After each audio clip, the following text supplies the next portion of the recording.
Yesterday, we reported that Meghan and Harry, the Duke and Duchess of Hypocrisy, have finally broken their silence on the crisis is happening right now in Israel. On their Archwell website, under the title With Heavy Hearts, Meghan and Harry wrote, "At the Archwell Foundation, with Prince Harry and Meghan, the Duke and Duchess of Sussex, we stand against all acts of terrorism and brutality. We are supporting our partners and organizations on the front lines in Israel to provide the urgent aid needed and to help all innocent victims of this unconscionable level of human suffering." Of course, Meghan and Harry had to issue a statement of their very own after King Charles and also Prince William and Princess Catherine issued statements condemning the violence. Meghan and Harry, though, didn't even bother condemning the violence. Instead, they just offered some vague word salad words, which, as we've already noticed, they're pretty good at doing. Are they good at affecting real change? Well, no, but why is word salad not good enough? And today, the critics are really letting them have it, so I want to share with you a couple of articles I came across. The first one is in the Daily Mail. Jen Moyer, who I'm a big fan of, wrote an article for the Daily Mail. Now, the headline is, "The week Charles and William gave Harry and Meghan a lesson in what it means to be royal." So I knew there was going to be some good stuff in this article. Let's talk about what Jan had to say. Right off the bat, Jan makes an excellent point. She says, "There isn't a situation in the world that the Duke and Duchess of Sussex can't make worse by eagerly inserting themselves into the narrative." And this is something that really bothers me about the Harkles, too. They're a couple of nobodies. They don't really know anything about anything, but somehow they believe everything is their business and that we want to hear their thoughts and opinions on absolutely every single topic under the sun. Jan also points out that they didn't even really condemn Hamas. And, I noticed that too. She says it's just in case they antagonize someone who might be useful in the future. I agree with Jan. Meghan and Harry want to have it both ways. They want to be able to talk out of both sides of their mouths. Because let's remember, they don't truly stand for, or for that matter, against anything. They change their opinions more often than some people change their underwear. Jen also mentions a few other celebrities who felt like they just had to say something. Apparently, Kim Kardashian issued a proclamation. So Kim Kardashian said, "As human beings with a heart, how can anyone not be devastated by these horrific images that we will never be able to unsee?" And then Madonna, "Imagine if this was happening to you. It's unfathomable." Well, just because other celebrities like to put out these meaningless statements doesn't mean we're going to let Meghan and Harry off the hook. Of course not. And besides, Meghan and Harry are not celebrities anyway. I know they're trying really hard to be celebrities, but they're not. They're just a couple of useless nobodies. And Jan Moyer, of course, is not the only royal reporter who's talking about this. Lady C has also shared her views on the matter. So she said that Meghan and Harry are not in a position to issue a statement on the matter, unlike frontline royal figures like Prince William and King Charles. And she is absolutely right. She added that it looks like Meghan and Harry are just trying to promote their own image. Of course they are. That's all they're ever trying to do. They don't really care about helping anybody except themselves. We have covered this. She called them self-promoting jerks, and I have got to agree. She also said they don't know their place. Prince William and the King are obliged to make some comment. Harry and Meghan should be making no comment whatsoever. It's not for royals to make comments. It's for the representatives of the state to make comment. They have forgotten how unimportant they are, and they need to remember their place and get back into their corner. Wow, some strong words, but words that Meghan and Harry really need to listen to. They're not going to, I know, but still, it would really behoove them to take this advice and to just shut their mouths for once. So then royal commentator Phil Dampierre weighed in. He said it's good for them talking about international relations when they can't even sort out their own family. I always love hearing what Phil has to say, and again, he is spot on. What business do they have trying to solve the world's problems when they have so many personal problems of their own?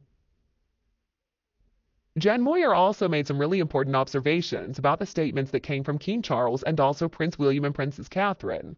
Now, she says that the BBC has refused to even call Hamas terrorists, which I find absolutely appalling. I mean, just look at what those awful people are doing to those poor people in Israel. If that's not terrorism, I don't know what is.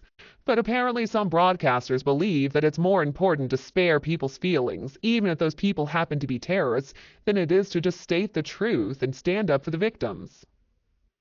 In the article that she wrote for the Daily Mail, Jan Moyer says the Prince and Princess of Wales went even further, much further than some thought was wise.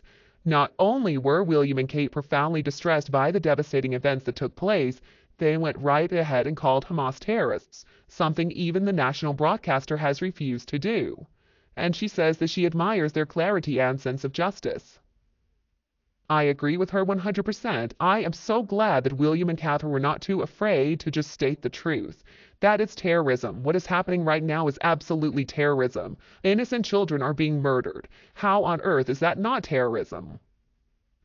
Honestly, folks, when I read the statement from Kensington Palace from Prince William and Princess Catherine, I felt like it was perfect. So now to hear that some people think that maybe it wasn't a wise move to outright call them terrorists, I mean, I'm shocked. What kind of world are we living in?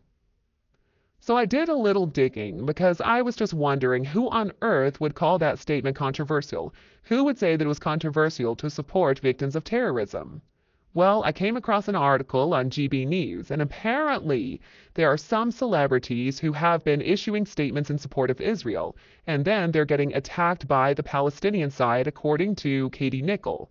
Now, Katie Nicholl also supports what William and Catherine said. It sounds like most people do. It sounds like they have received a lot of praise. Katie Nicholl, of course, is the royal editor for Vanity Fair, and so she said it's quite unusual to hear the senior royals venturing into that slightly political territory. Honestly, though, I mean, I see what she's saying. I guess they sort of are venturing into political territory, as she put it. But at the same time, this looks to me like Catherine and William just being good people, supporting people when they need support. I don't really think it's a political thing to condemn terrorism. In my opinion, that's just common sense. Nicholl also mentions that William and Catherine included something about Israel's right of self-defense. And she says it's something I think most people wouldn't argue with, but she makes a good point. Some people would argue with that. There are so many people out there who believe that Israel should not exist as a state.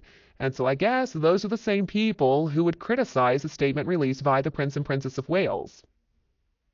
It certainly doesn't make it right, but we are living in crazy times, you guys. I mean, there have been so many people out there who are attacking people who post anything and show a support of Israel.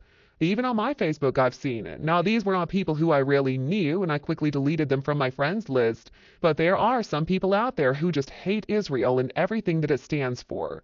And I'm sorry to say, but many of those people are Americans. Are they even Palestinian people? No, they're not. They're usually just woke idiots, much like Harry and Meghan, who accept what the mainstream media tells them without question. And they just buy into this narrative without question that Israel is evil. So when I think about that, it makes a lot of sense why Meghan and Harry didn't dare condemn Hamas in their statement and they didn't call them terrorists. Because these are the kinds of people Harry and Meghan are hanging out with in California. These woke people who see everything in black and white and who don't know a thing about history. I mean, the situation in Israel, between Israel and Palestine, is incredibly complicated, but these people do not understand that. They refuse to listen.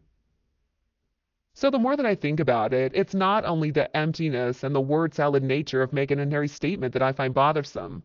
It's the fact that they really are trying to play both sides here. I mean, they're condemning what's happening without really saying what they're even condemning.